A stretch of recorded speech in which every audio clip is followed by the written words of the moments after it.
오는 6월 1일 실시되는 제8회 지방선거가 50여일 앞으로 다가왔습니다.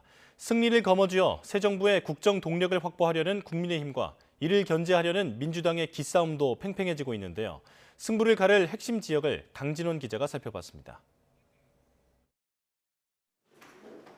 싱가포르 북미 정상회담 등 한반도 평화에 대한 기대감이 커질 때 치러진 2018년 6월 지방선거. 당시 민주당은 전국 17개 광역단체장 중 14곳을 석권했습니다.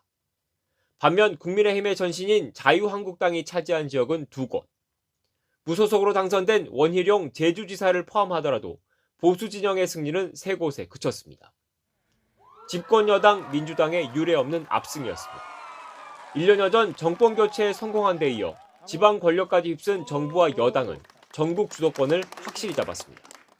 마냥 기뻐하기보다 이제 어깨 무거움 또 짐을 한가득 싣고 먼 바다로 가는 그런 대장정이 다시 시작됐다. 그런 우리는 참패했고 나라는 통째로 넘어갔습니다. 국민들로부터 신뢰받는 신보수주의 정당으로 거듭나기를 덕분입니다. 4년이 지난 지금 보궐선거와 대선 출마 등의 이유로 광역단체장의 정당 분포는 일부 바뀌었습니다. 서울과 부산시장을 가져온 국민의힘은 4곳으로 늘었고 민주당은 10곳이 됐습니다. 경기와 경남, 제주지사 등 3곳은 공석입니다. 표면적으로는 민주당이 우위를 지키고 있지만 50여일 뒤 지방선거 결과는 안개 속입니다. 불과 한 달 전 거대 양당 대선 후보가 전통적 강세 지역을 제외한 곳곳에서 접전을 벌였기 때문입니다. 특히 수도권 3곳을 포함해 대전과 충북 등 모두 5곳의 두 후보 간 격차는 고작 5%포인트 안팎이었습니다. 오늘 이 결과는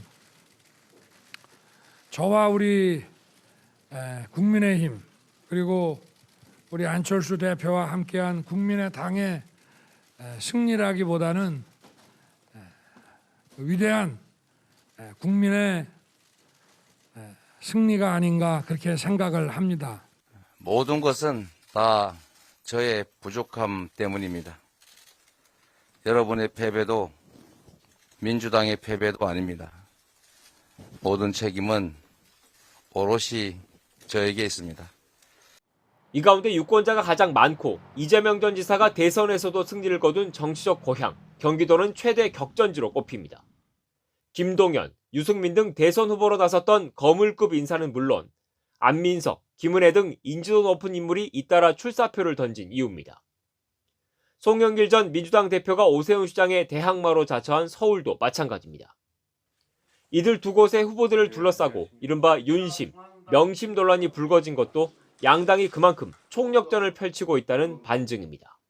여기에다 지방 권력의 판세는 2년 뒤 총선에도 영향이 불가피해 정부와 의회 권력을 나눠 가진 거대 양당의 양보 없는 공방전은 갈수록 치열해질 것으로 보입니다.